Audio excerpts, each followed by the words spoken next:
Welcome to episode 42 of Rail Talk. My name is Joe Bianca. I'm an ownership advisor at West Point Thoroughbreds. And John, I don't know if you realize this, but I have a superpower. I can make Hall of Fame trainers kick horses out of barns. Joe, that is, wear that as a badge of honor that you're able to move mountains and get horses, kicked out of barns. That is something that you should embrace, my man. Jonathan Green, general manager of DJ Stable. Joe, I am so excited about this potential interview that we're doing with Joe Drape. Talk about the show. New York Times presents Broken Horses. I watched that. I watched it with a set of emotions. I ended with a different set of emotions. I don't want to give anything away, but it's definitely worth everyone's while to watch it and, to see how it impacts them and more importantly, how it's going to help get our industry to the next generation.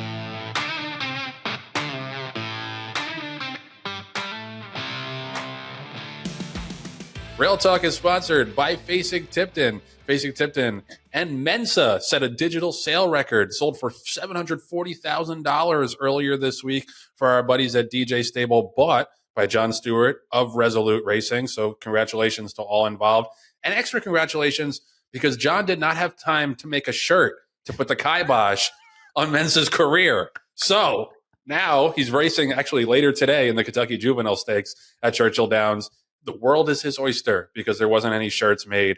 So congratulations, like I said, to all involved. Obviously, a great accomplishment for Facing, for DJ Stable, and for TaylorMade, who we'll get to in a little bit. What's up next for Facing Tipton, you ask? Well, I'm glad you asked. The May digital sale is May 9th through the 14th. We have a digital sale pretty much every month over at Facing Tipton. And the next major on-site sale is the Mid-Atlantic 2-year-olds in training sale, May 20th. And 21st, right after the Preakness in Timonium, Maryland. You can check out the catalog online now, and you can nominate for the July Selected Horses of Racing Age sale, which goes July 8th, the Mid-Atlantic June 2-year-olds in training sale, which goes June 26th, and the California Fall Yearlings, which is September 24th. You can nominate for all those sales. And obviously, we got yearling sale season right around the corner, too, and nobody does that better than Facing Tipton. So there was a lot of buzz and a lot of anticipation for the documentary called Broken Horses, which came out last week. It aired on FX last Friday. It was released on Hulu on Saturday. If you want to find it, it's a little bit difficult to find. You have to search for New York Times Presents, and then you can check it out. It's about a little over an hour long. It was produced by Joe Drape and Melissa Hoppert from the New York Times. We're going to talk to Joe Drape in a little bit about the show, about the process, about what he found out producing it. But, it was such an ominous name that I was like dreading watching it. I honestly was like, I can't watch another bunch of horses break down. And there was some of that. There was some of that footage. And obviously it's very hard to watch. But, if you're a racing fan, it's not like you haven't seen that before, unfortunately. And it was such an ominous, scary name that I was like, oh God, this is going to be another hit piece that's going to put another nail in the coffin to racing and talk about how horrible we are and how abusive we are. And it really wasn't that. It was a much fairer, fuller picture, I thought, than the 60 Minutes piece. And I think that's why a lot of people had their guard up, because that 60 Minutes piece was just like, it just didn't tell any of the good parts of the story. And this documentary did. Now, granted, they had an hour, 60 minutes, had about 15, 20 minutes or so to tell the story, but I felt like they had only told half the story, drugs and thugs, and not what comes after. And what's come after is some major reform. And I think that this documentary told that full story much better about, what is racing doing now? We all know about the issues. We all know about the bad guys. What is racing doing now to try to overcome that? And, I think that there's a good story to be told there. And this documentary did a much better job of, establishing that there are good people in this industry who are trying to turn it around. Here are some of the bad actors. Here are some of the people who are stepping up and making sure that we do better by the horses, because that's the most important thing. And I feel like that's come across to me in the last couple of years in the developments that racing has had. Is there is consensus, and maybe not every single person, but there's broad consensus that the safety of the animal has to be number one, because they don't have a choice. And you can say all day long, and I agree that they're doing something that they're naturally meant to do, which is run. But at the end of the day, they can't really stop and tell you, "Hey, I don't want to do this." They all they can do is not go out of the gate sometimes. But other than that, we are inflicting this choice upon them. The least we can do is make sure with every fiber of our being and every ounce of effort that they're as safe as possible. And I think that this documentary conveyed that in a way that other coverage of racing doesn't. John, what did you think? Joe, you bring up some excellent points as far as safety mechanisms and just the harsh reality of what we need to do as an industry. I agree. They were able to develop some of the characters that are involved. The people who are the new sheriff in town and some of the good people, as well as the bad actors. I think they fleshed out a lot of both sides of the story. They talked, about the reform. And maybe I was naive and into thinking about that Heiza and Haiwu just appeared because a lot of good people wanted it in place, and that's partially true. In reality, like anything else, there was some politics that were involved, and it wasn't until Mitch McConnell realized that the horse industry had a financial impact of $50 billion, 50 with a B with a 50 billion with a B. It's hard to even fathom. I can't even say it. That's how large that number is. And your man Terry Finley's the one who actually brought that up and talked about the economic impact. And you imagine that if that's the national impact, what great percentage of it was being earned in the great Commonwealth of Kentucky. And I think that's ultimately when Mitch McConnell kind of had to act on it, because it would have bankrupted his state. It would have been, just a bourbon state instead of a bourbon and racing state. And I think that Arthur Hancock does a great job of illuminating the audience on that fact. One of the things that I thought was an interesting take was, from the beginning of Broken Horses until the end, they had two characters as be kind of woven through the entire story. And that was Having a Meltdown, the horse that broke down on Preakness Day, and his breeder, Catherine DeVale, as two central characters that kind of went in and out of all the different parts of the story. And I thought that was really interesting decision, because we all know about Having a Meltdown. We all know that Bob Baffert couldn't remember the horse's name. When he was celebrating the Preakness, like 2 hours after the horse broke down. And I get it. Look, if you're going to win a Triple Crown, there's so much pressure and so much focus on winning a Triple Crown race that once you do that, maybe there is a lot of emotion. He is human. A lot of people think he's subhuman, but he's human. And sometimes I understand you're overcome with a lot of emotion about it. But do I want to be high tenning people as I'm walking into the winner's circle on top of it and can't remember my horse that broke down 2 hours ago? That wasn't a great look. I'll put it that way. But it was for me, it was interesting that not only did they use that horse and they showed the breakdown, but they only showed it, I think, once or twice. It wasn't egregious. And they showed Catherine, the breeder, how starstruck she was, that one of her homebreds that she had like baby pictures of and like cute baby videos. Like I was drawn in. I was all in on Having a Meltdown and what he was like as a baby. And she just seems so starstruck that like, Bob, one of my homebreds is being trained by the Bob Baffert. And she showed pictures of her with his, standing next to him. And the horse broke down. And without giving away any spoilers, at the end of the show, she was like, I hope I have a horse good enough to be bred, that I breed a horse good enough to be trained by Bob Baffert again. And you just go, like, wait a second. If you love that animal so much and you love, the horse that he became, and then, he basically had a hand in breaking the horse down, and they show you like why the horse shouldn't have run.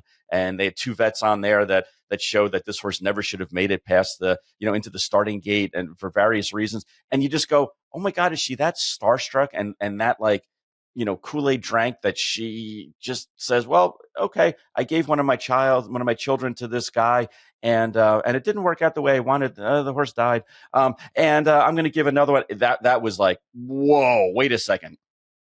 These super trainers maybe have way too much power in the industry.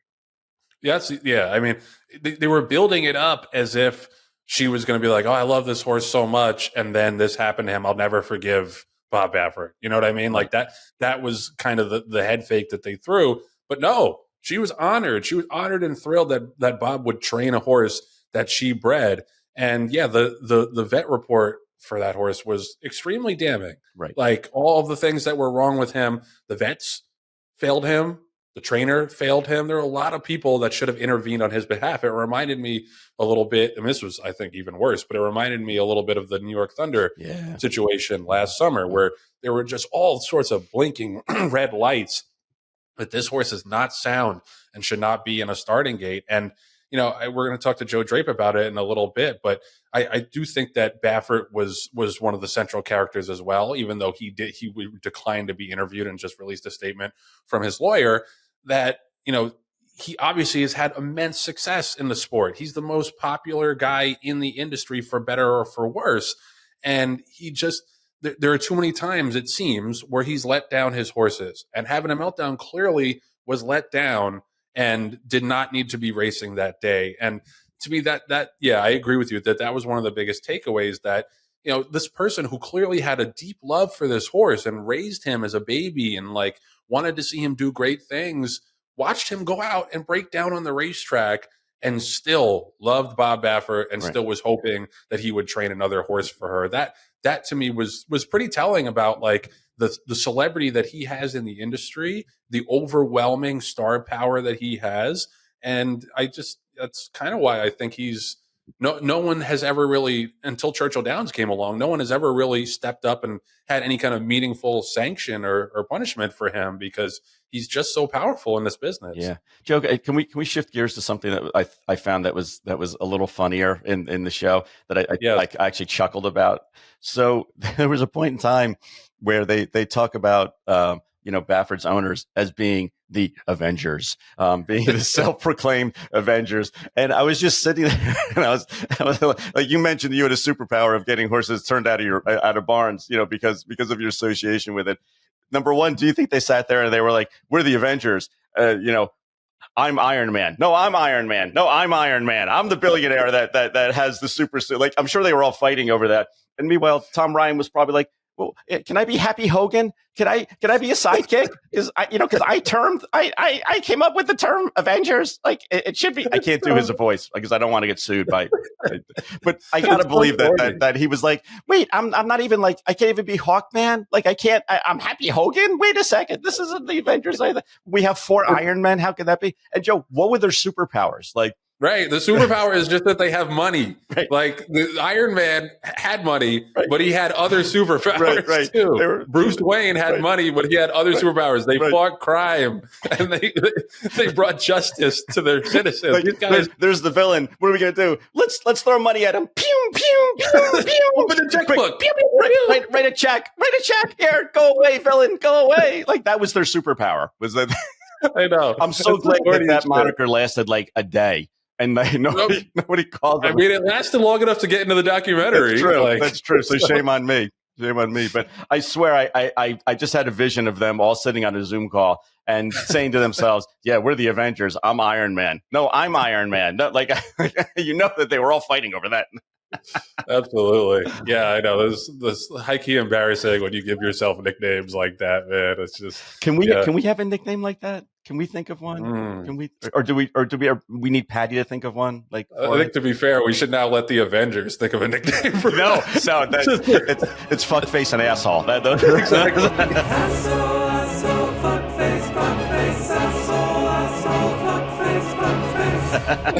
I want to be fuckface. That's not going to make it on the show either. We're going to have to bleep that. Of course it is. Of course it is. Are you new here? But no, it's hard to reel it in after that. Oh my God. But no, like that, just to get back to the substance of the conversation, like this was, like I said, this was the full picture of the fact that there are ills in the sport, but we recognize it. We recognize that we've done a lot of work so far. There's still a lot more work to be done, but we've done a lot of work to get back to firm footing. The problem is that the issues have been building up for so long that, like Kate Papp said, we're still in a pretty precarious position. I think about that this weekend, like watching the Derby. Obviously it's going to be exciting. Oof. I'm going to bet on the race, and like there's going to be parties and all this and all that.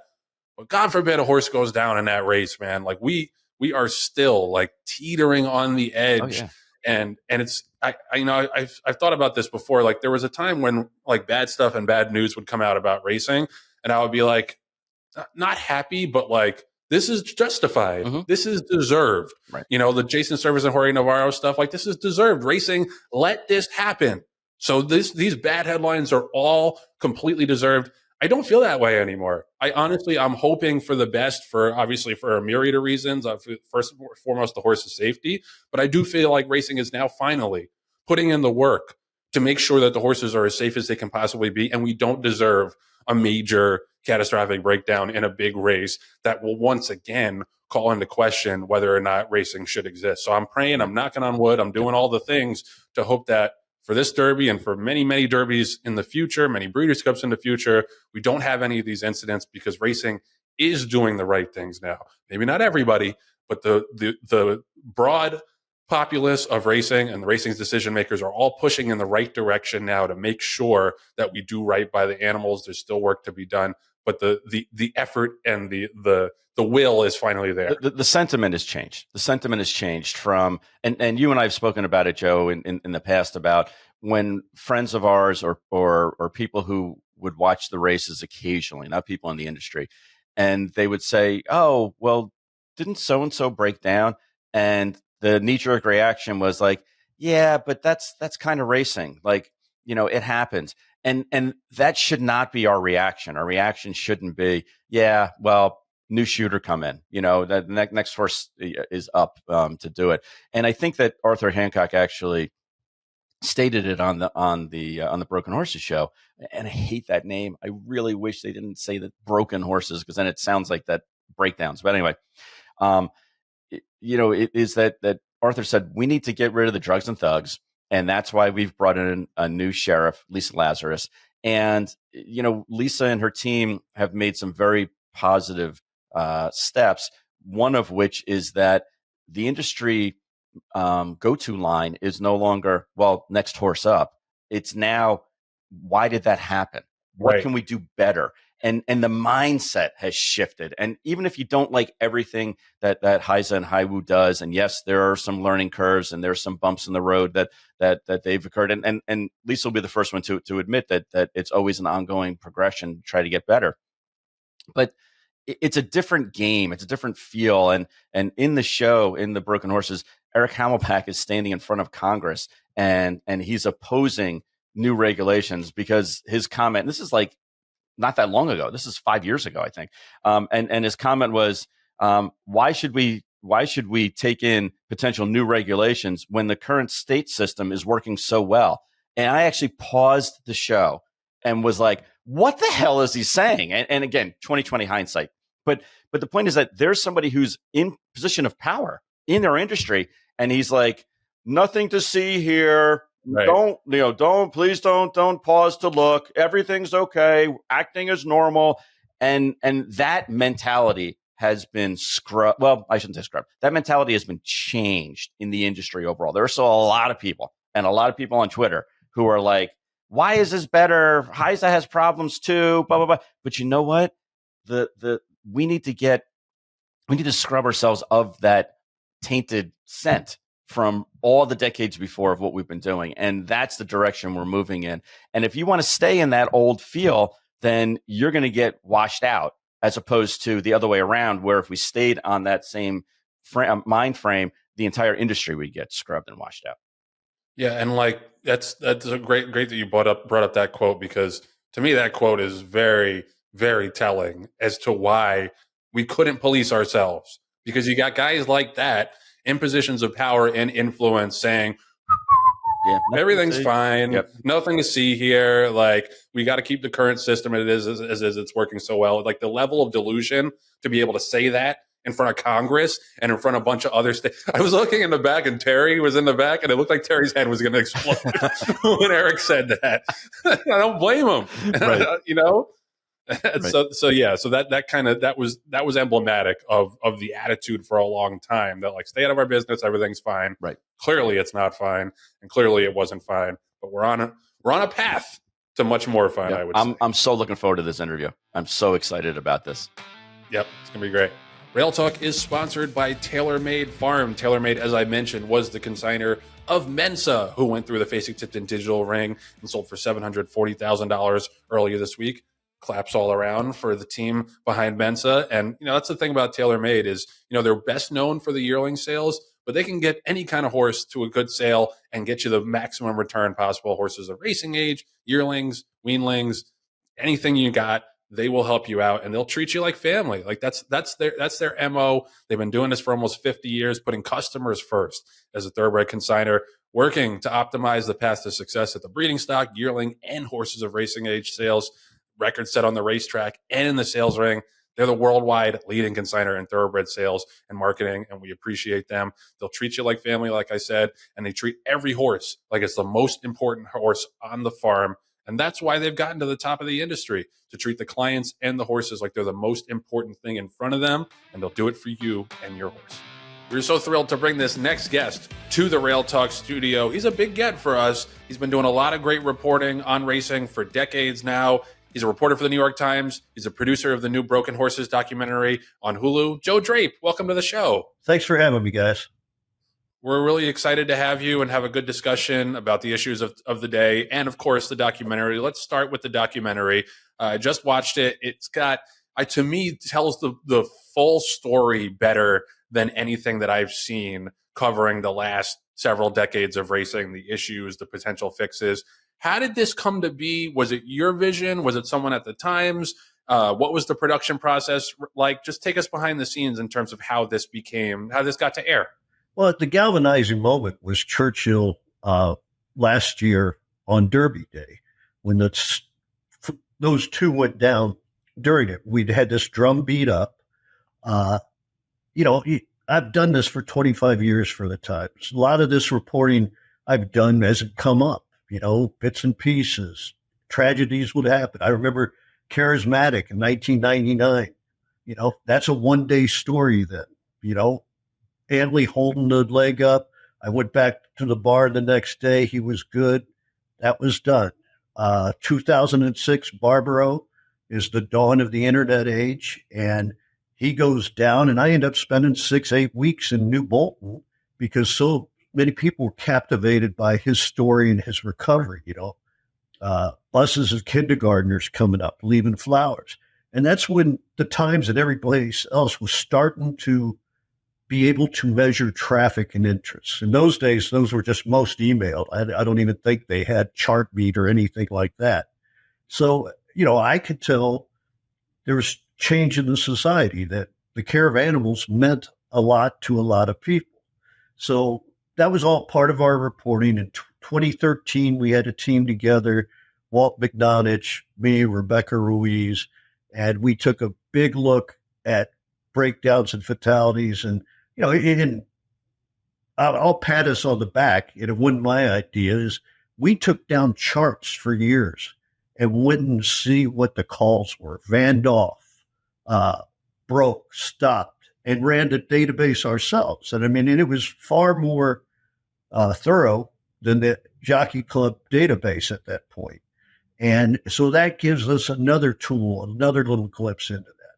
So when this happened last Derby, it was pretty quick. Jason Stallman, who was a former sports editor with me and oversaw my coverage, called me that morning. He said he was running the doc to kick New York Times Presents. And he goes, "There's something there." And I was like, yeah, it's like basically, my body of work put in a visual form. And, from there, it was fascinating because me and Melissa Hoppard, who'd been doing it with me for about 15, 17 years, we tapped our notebooks and brought everybody in. Okay.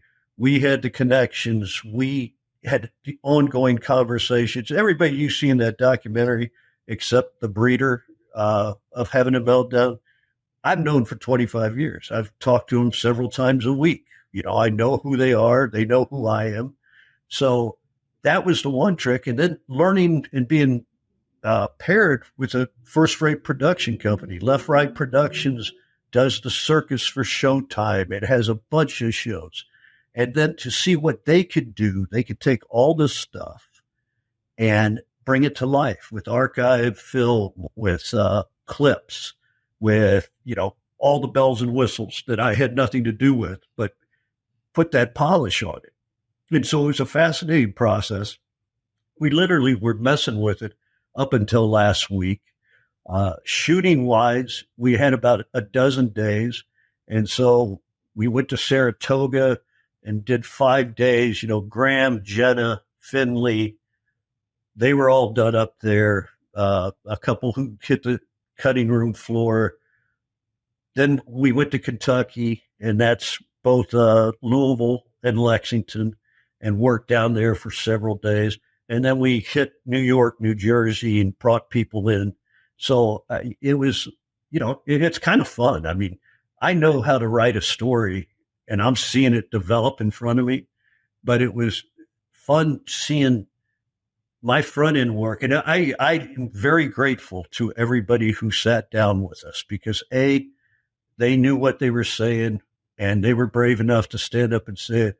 And B, we kept them there for hours. I mean, television, and your producer, Patty, will tell you this. You get them in a chair for 5 hours, 6 hours. I mean, I'm exhausted asking the questions.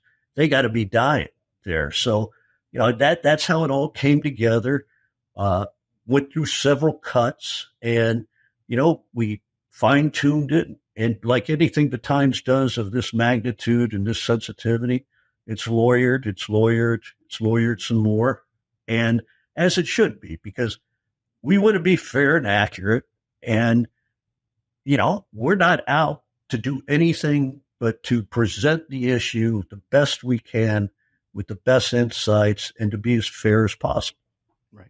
And I think that's a really good point, because even when Joe and Patty and I were talking and texting each other after we all individually watched the piece, the first thing that we all agreed upon was that it was very balanced. You showed the good about the industry and you showed the things that we need to improve on. And yes, there were some videos of horses breaking down, but there were also some very heart-wrenching positive videos, especially of having a meltdown as a baby foal. And interviewing the breeder, Catherine Duvall, I believe her name is. To me, that she was a pinnacle point and character in the piece, because she was there in the beginning of the piece and you guys followed her all the way through the trials and tribulations of her homebred. What was your feeling when you interviewed her from the beginning to the end?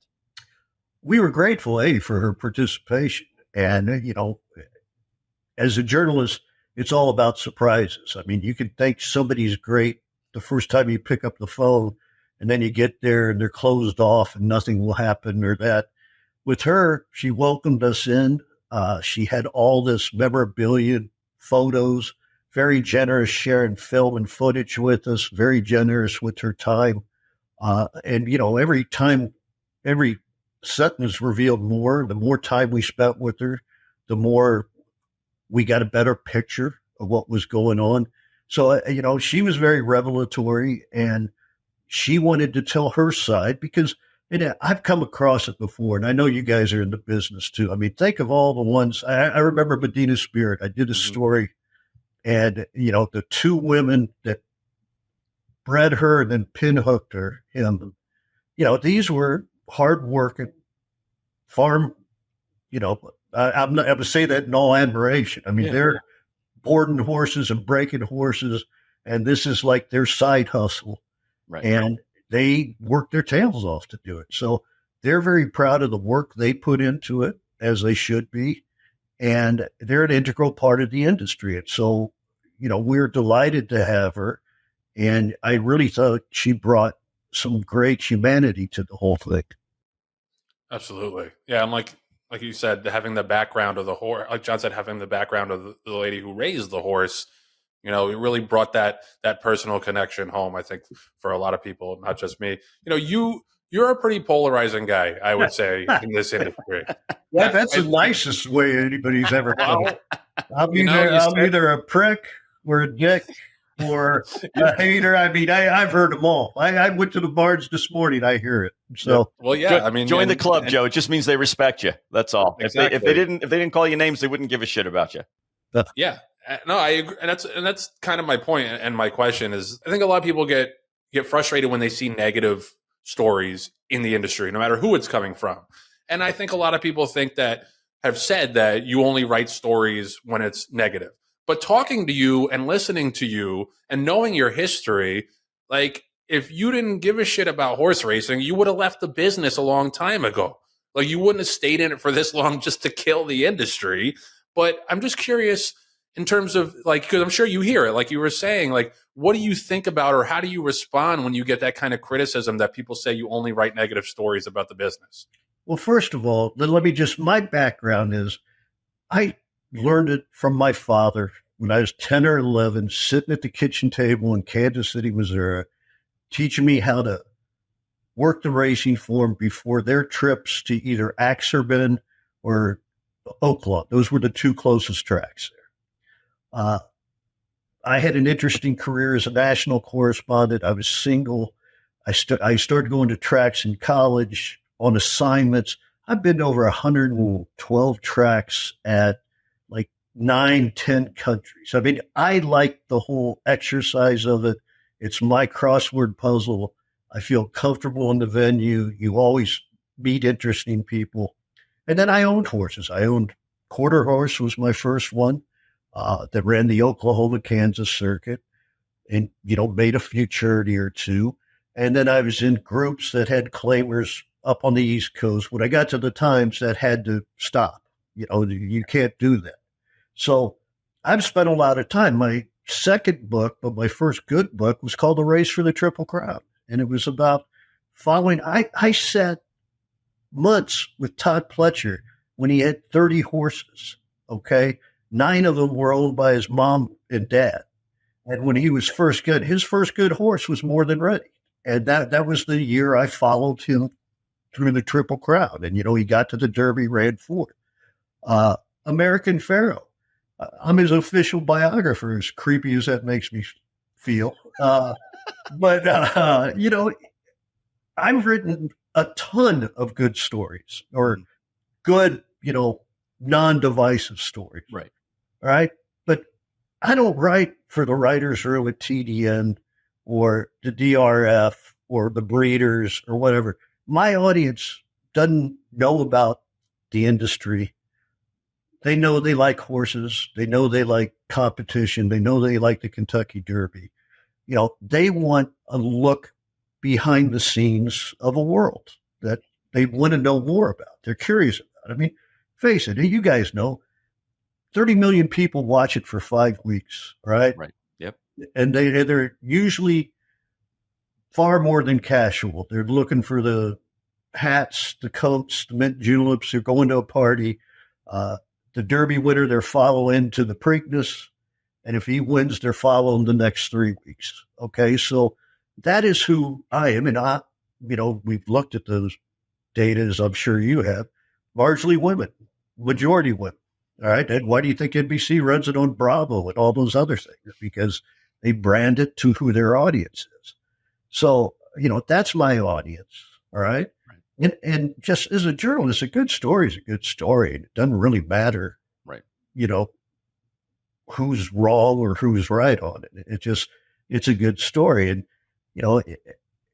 I've looked at congressional testimony. People have been talking about this since the 1970s. It is a revelation that this goes on. And just think about this. This is the amazing thing. And I'll tell you another behind the scenes thing. To get the Navarro service and those 30 guys, it took the federal government 3 years, thousands of hours of wiretaps, turn-in informants. And the reason that even happened was because Sean Richards, the FBI agent who was head of the Russian Bureau, grew up on a New Jersey horse farm with trotters. His grandfather ran them. His father ran them. He heard them talking about getting beat by dopers, okay? Mm-hmm. And he actually knew his way around the racetrack. So it lands on his desk. And that's just pure luck that hopefully will pay off down the road. Right. Yeah.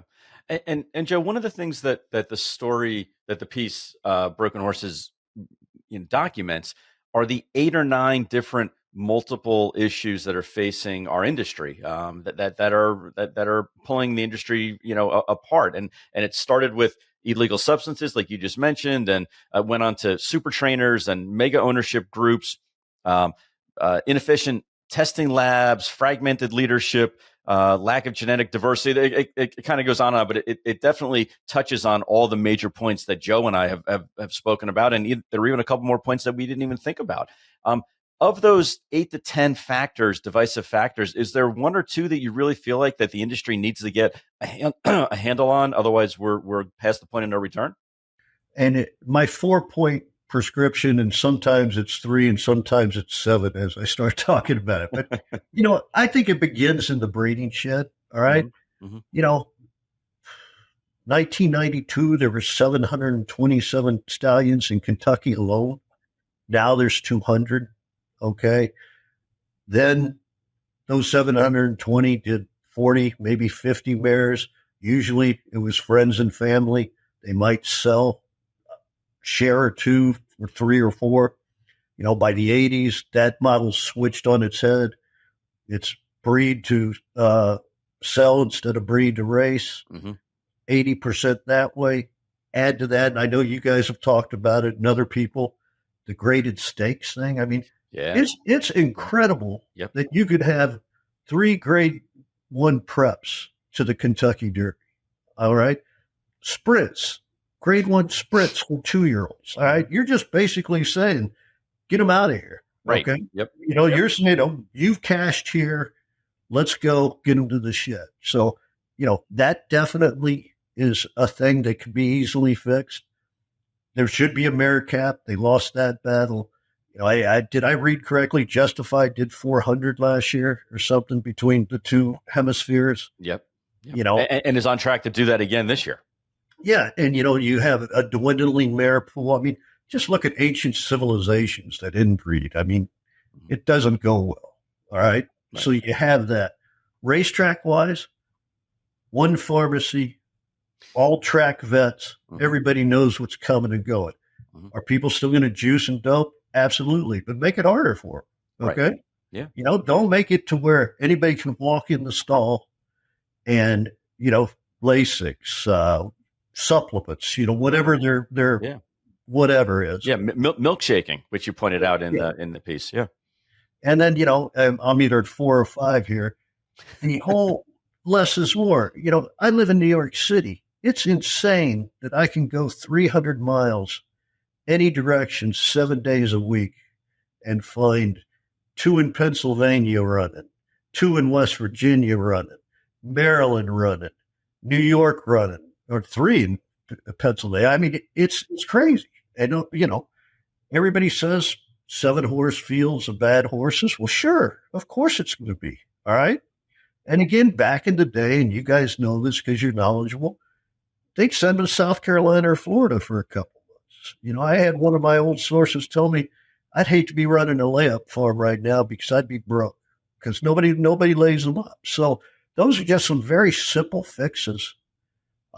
Instead of year-round racing, and everybody's afraid of the professional versus minor league circuit that'll all be New York, Keeneland, Del Mar, is you don't give Lone Star Park their 3 weeks of an elite meet. Right. Give all these places. I mean, England does it all the time. They move theirs around. In fact, I found a really interesting Ben Curtis. I'm intrigued with Honor Marie. Mm-hmm. And he was talking about why he came here and why he wanted to stay here. He's like, back there, I had to drive several hours a day, to various racetracks. Where here, you could make your base somewhere. Yeah. So, if you moved them around, you can make it work. So those are things that I think are easy fixes. And I think you guys know why they aren't fixed. I wonder how, if and how this documentary and creating this piece has changed your outlook on the business at all. Because one of the striking points for me was the Juice Man video and the FBI agent getting up there and saying, how stupid could these guys possibly be to be talking like this on video and on wiretaps? And then he took a step back and said, I mean, it's not necessarily that they're stupid. It's that they're not afraid. Yeah. There's nobody to be afraid of in the business. So they're just rubbing it all in our faces. And I think that that's what got the goat of a lot of people.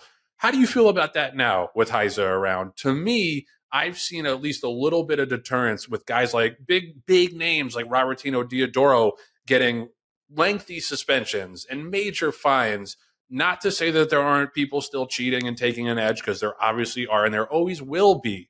But do you feel that, especially compared to the Juice Man era, there's more of a deterrent now for the cheating trainers?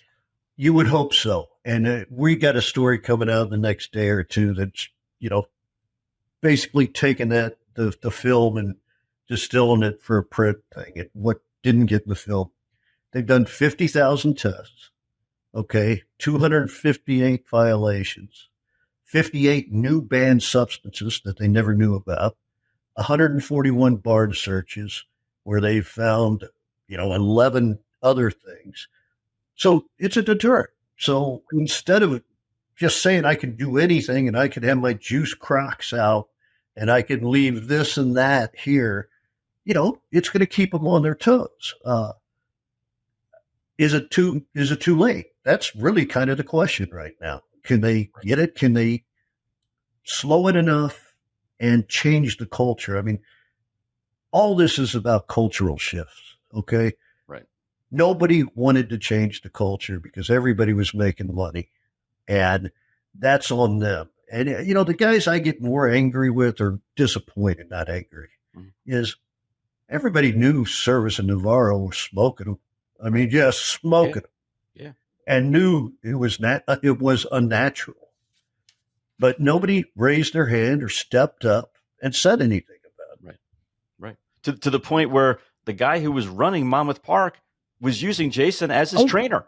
So I mean, that's how egregious it was. And he look, he's a friend of my father, so I have to, I clip a little bit about my negativity towards that situation. But it's why Monmouth's 7 miles away from me. It's why we never ran at Monmouth the past 7 or 8 years, because if Jason Service is winning a third of the time and Jorge Navarro is winning a third of the time, then you're always running for second or third, and it's just economically not a good situation. So I hear what you're saying as far as like there are people who who either are in places of position that don't want to know, that are kind of closing their eyes to it because it's enriching them, or I didn't even know what the other reason would be. But we see it in instances where there's definitely conflict of interest. I think it was interesting that earlier in the interview you said, once I came to the New York Times, I couldn't own racehorses anymore. Yeah, because that's a conflict of interest. Like that's a natural thing that you as an honorable person would do. You wouldn't kind of cross stream on that. I'm going off on a tangent, Joe. I'm sorry. But but it's those simple guardrails, right, that eliminate a lot of things that can potentially become problems. Yeah, no question. One of the things that hit home to me in the piece was when you were talking about the rise of the super trainer. And you mentioned, writing your book on Todd Pletcher, who at that time was not a super trainer, but now has become one. And Asmussen and Chad Brown and Bob Baffert. And there's probably a handful of 4 or 5 other guys that are considered quote unquote super trainers. And their increased number of horses has had, a real impact on not only entries, but also on some of these bigger races. What's your feeling about what's your personal feeling about super trainers? And secondary question is, what's your personal feeling on one of those super trainers who was not interviewed on the show because he refused to be interviewed? And that's Bob Baffert. Well, let first things first. Okay. Super trainers. There's a couple levels. Broberg, and I'm not, Asmus and Diodoro. These are all folks that run multiple strings all over. Lone Star Park opened in 1996. I was based in Dallas then. I was out there all the time, and Asmussen was there, with his horses. That was kind of he lives near there. He had a big string there. All right. So that's one level of super trainer. All right. Pletcher's another it fits that profile because he has strings all over, as does Chad Brown. All right. Baffert technically runs all of it out of California, but he's a super trainer in the sense that he has the biggest owners funneling him. And, it's amazing. And it's kind of a tip to his operation that if they don't make it, he gets rid of them. He goes to Tim Yakteen. He sends them to Turfway. I mean, he's like the NFL Combine there, man. Right. He's like preseason. If they're out, okay. Yep. And Baffert's gotten to that point too, or Pletcher's gotten to that point too. Now, here's the problems with both those models. I personally have spent a lot of time and love really bush tracks, fodder, Grand Pastels. Fodder people go up to the Oaklawn meet at the end of the meet and buy horses from the Brobergs, the Diodardos, the Asposes. And they're basically say, I need 5. And they're saying, I'll take these 5 for $3,000. These are obviously horses that their owners just went off the payroll. And they will take them to these bush tracks. And those are really well-treated horses for the most part when they get there. I mean, they're not breezing 5/8. All right. There's days they're just walking around the track. Right. Those tracks are big and deep. They don't soup them up. I'd argue they're better cared for than on the higher levels. I mean, the grants past that Oregon, Washington, Montana are all retired school teachers and administrators who have their trailers with them and treat those horses like they're kids. And, that's one danger. When you get to the super trainer, you got rich guys saying, my horse hadn't got out of the barn.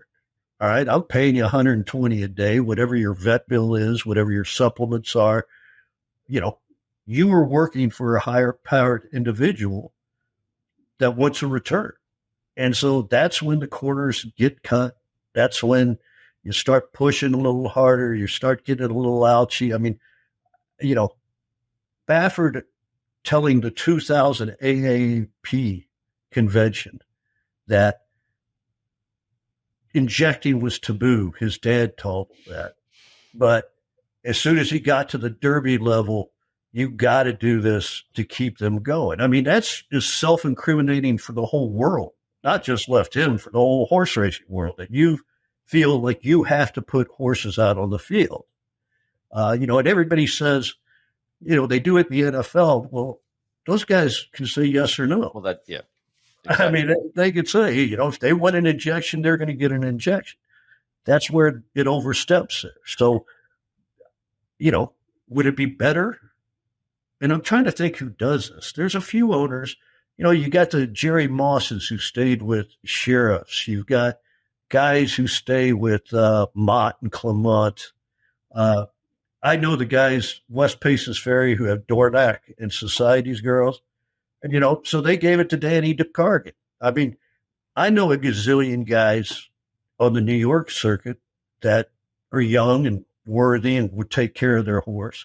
And so you're choking out your future feeder system. I mean, there's a lot of great trainers that never have a chance. And, a great parlor game when I'm out with fellow horse people like you who enjoy it is, if you had a good horse, who would you give it to? Mm-hmm. And, a pretty small list right now. Yeah. And if you're saying not only who could do it, who would treat them right, who would get the talent out of them, all we're doing it in our minds because I can't, do it. But it's a small list. It's a small list. Yeah. Yep. So, on Bob, we asked him. We talked to Clark Brewster. We sent people other than me out there to talk to him. We sent him questions out there. I've known the guy for near 30 years. We have sons the same age. I mean, I remember my son playing in his barn, like when they were both 5. I don't have anything against him. I think he's a pretty good horseman. And, you know, his record's his record, man. You Right. know, you I can't mean, flunk, yeah. you can't flunk 30 tests. You can't write your autobiography that I gave somebody morphine my 6 months of training, first 6 months of training, Right. and got asked to go away a year. You can't look at the California horse racing data and say at least 77 since 2000. That's just when they started counting, and that's just Right. California. Okay, Right. so his record is his record. That's the thing. Is like it's not a hit job to mention that he's got, as you said in the documentary, 7 or so fatalities per 1,000 starts, which is like what 5 times the national average these days. 2-part question. First part, I feel like the inflection point for Bob Baffert was when those horses dropped dead in California and all tested positive for thyroxine, and it seemed to me as an outsider that the CHRB kind of brushed that under the rug.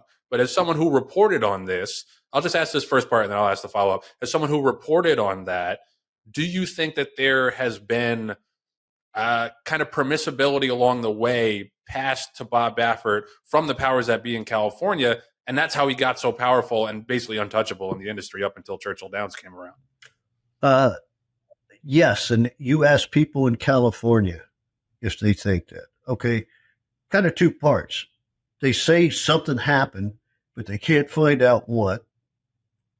Very clear, he gave every horse thyroxine without a prescription. In fact, in the original story I wrote, he told the vet to give him a horse that was already dead thyroxine, which, pretty much basically showed it was by rote there. Okay. He didn't even know who was dead or who was alive.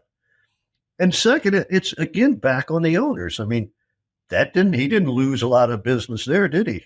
Mm-mm. No. Right. And then, the Justified case is just, to me, the most amazing thing ever is that he pops on this test. They bury it for 4 months and then close it in a closed meeting. All right. A couple of them, I know the Chuck Winter disclosed he had horses with him. I think Madeline Arbor had horses with him. And, they disappeared. You get the paperwork and you get the notations on it. We're going to handle it differently. We're going to do this. Everybody says, oh, it was scopolamine, and that was contamination. All right. I'm going to tell you something. I called Stanley when I first found it long before I published it. Said, this is a horse. I didn't tell him whose horse it was. I just said, would this be unusual? And he said, yeah, that's a lot. That's beyond contamination. And I said, well, why would you do it? And apparently it was an old horseman's trick from the 70s or 80s. It did something to open up your lungs and your heart dilator. So he tells me that. I call him back before I publish. I said, okay, it's Bob Baffert. It's Justified. It's Santa Anita. And, to his eternal credit and honor, he didn't back off it. He wasn't afraid to say anything about it. All right. They tried to say there were 7 other horses. Well, they didn't test that weekend or in those tests. They went back and opened up a month of back testing to look for scopolamine. And they didn't even tell the trainers. I was like, okay, well, who are these 7? Who are the 7 horses? Who are their trainers? They said, we didn't even notify. So, I'm not saying anything but what I'm saying. That's what I have a lot of questions about is, if you're going to be transparent, tell me, give me the tests. I had the A and Bs on Baffert's too. I had the paperwork there. So, Yeah.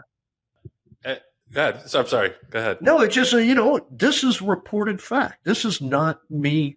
Right. This is not me on Twitter making up things and saying he does this and saying he does that. I mean, this is all stuff that I had paperwork. And by the way, nobody's ever denied. Right. Mm-hmm. So. All right. Yeah. I mean, second part of that question is, This is something also that jumped out to me in the documentary, the discussion of vets and the roles that vets have. And it was kind of an underreported story last year when Vince Baker, who's been Bob Bafford's vet for years and years, was placed on probation by the California Veterinary Medical Board, 4 years of probation for allegedly giving horses medications that they shouldn't have been prescribed. How big of an issue are the vets? And is it less of an issue now that HICE has come in, and now that there is more, there are more regulatory veterinarians, it seems, on the grounds than there used to be? Where are we at in terms of vets being part of the problem, to help trainers cheat? They're the fox in the henhouse. The only reason they get paid is if they give them something. So are you going to go in and say, your horse is fine, I'll be back next Monday?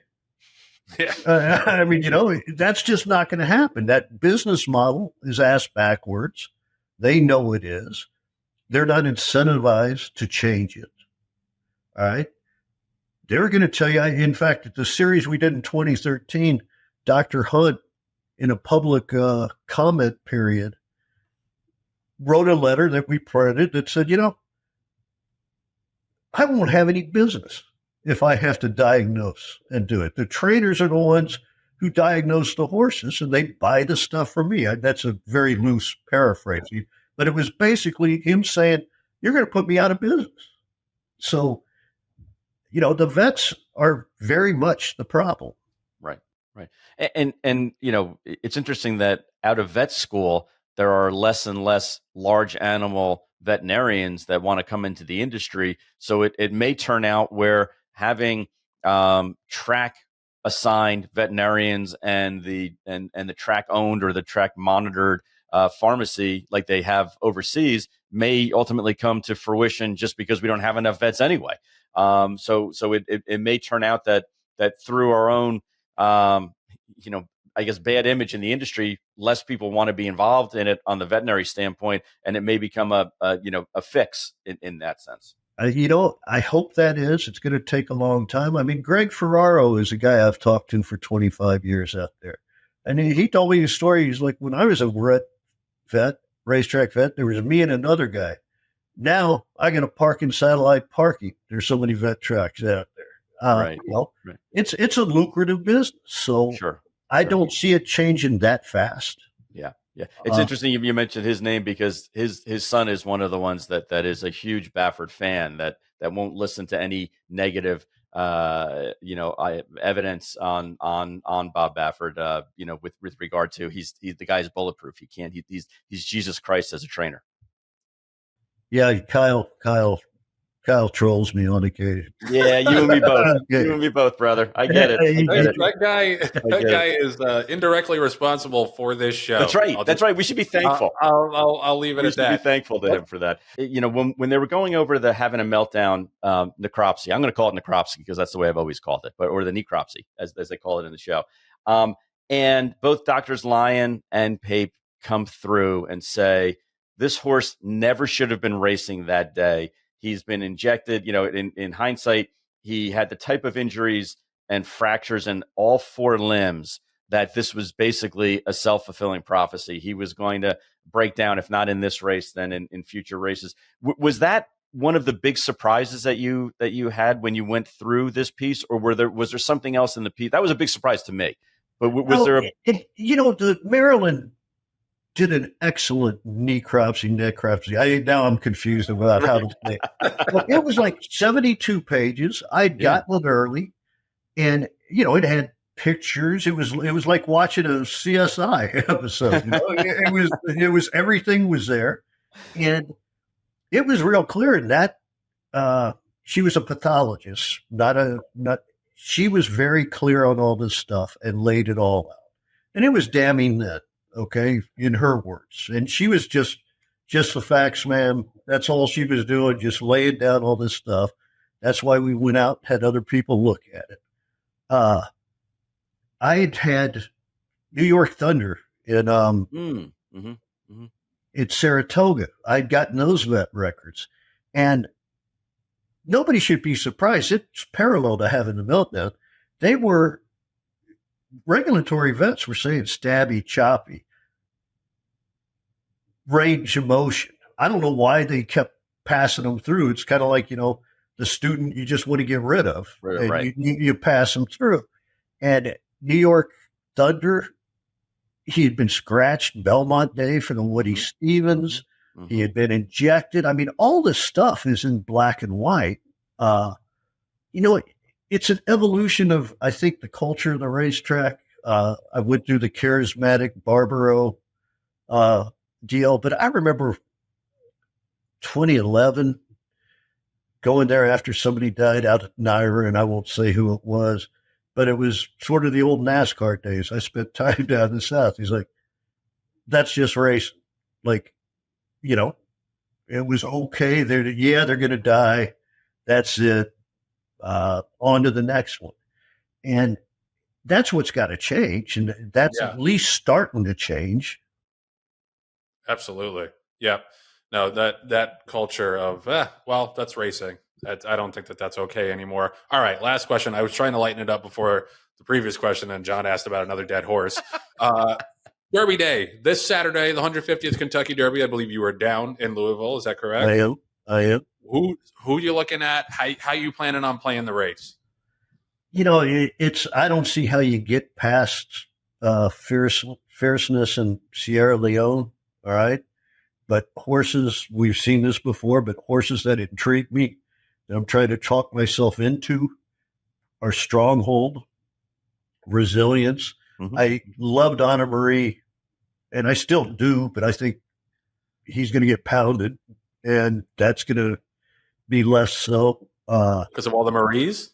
Well, because of all the people of honor. You're right. You do remember. I mean, Pants on Fire, Rosie, to press the prize will do it. The names. My boy Jack was like 9-2. Yeah. Okay, I'll tell you a funny story. Giacomo, my son had just been born. His name was Jack. I didn't bet Giacomo because I didn't know that was Jack in Italian. And, everybody's like, well, why did you have Giacomo? I was like, well, why would I have Giacomo? Right. That's Jack in Italian. Funny. I would say, Joe, that we would include your picks in our contest, but actually you and I picked 4 out of the same 5 horses, if you can believe it. I don't know if that's good or bad for you, but that's definitely bad. Bad. What about you guys? Who are you on? I like Just a Touch.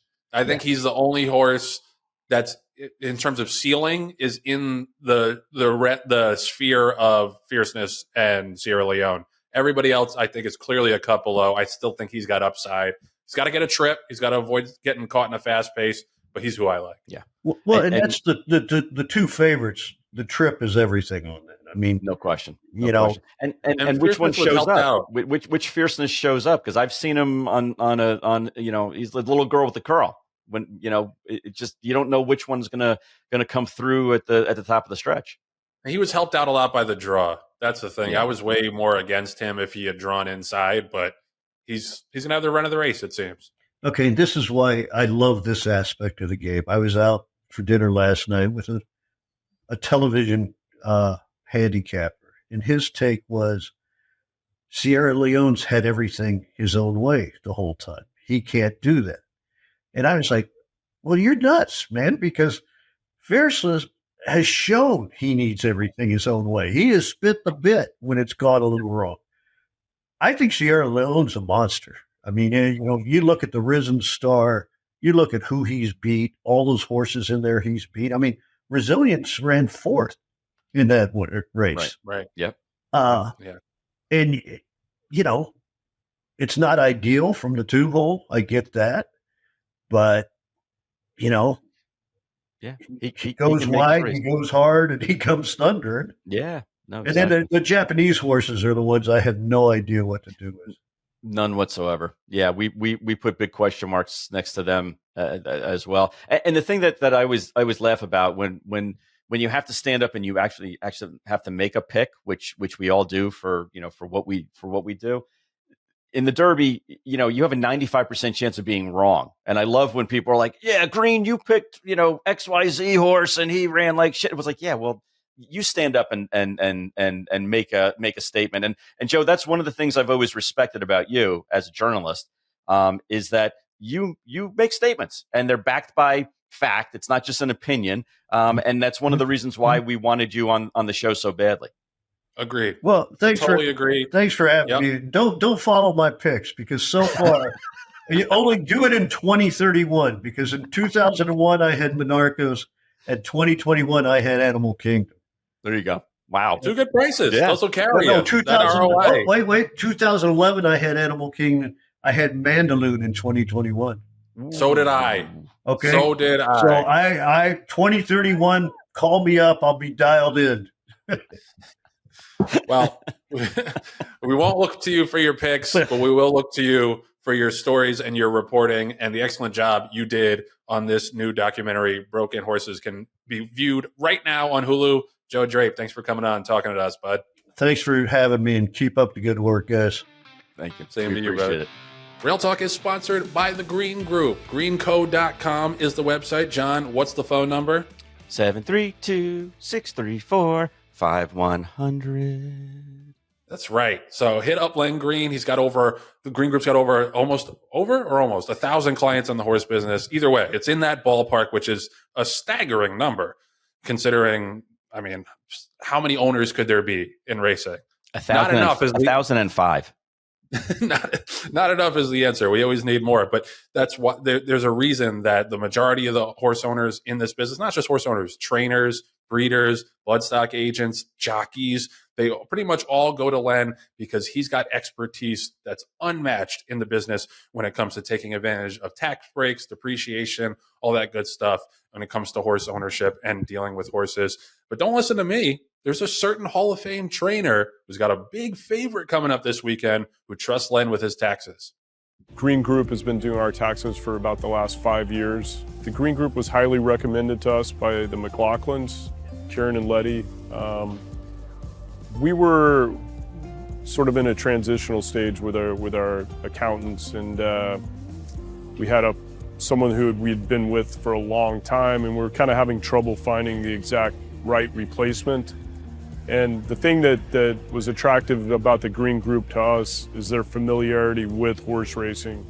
And, so that we found that their knowledge of the horse industry has been very helpful to us. Well, I think what the Green Group can offer you is their knowledge of the business, some, tax incentives and certain areas of the business that apply only to horse racing. So it's great to have a group that's familiar with the horse racing aspect, and particularly as a trainer, gives you some additional write-offs and look at some things from some different angles than maybe a group that is not familiar with horse racing.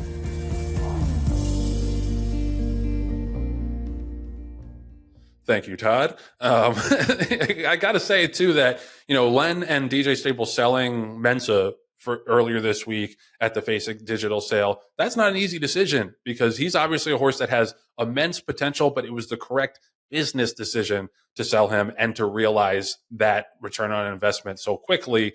That's why Len is the best in terms of getting the most for his clients, because he's done this for decades in terms of getting the most out of his business. And I've said this before, and I mean it, like, you guys have punched above your weight class in terms of numbers. And I think it's because it's run so efficiently as a business, and he'll help you run your horse business just as efficiently. Hit him up at greenco.com. Go get that complimentary consultation for Rail Talk listeners.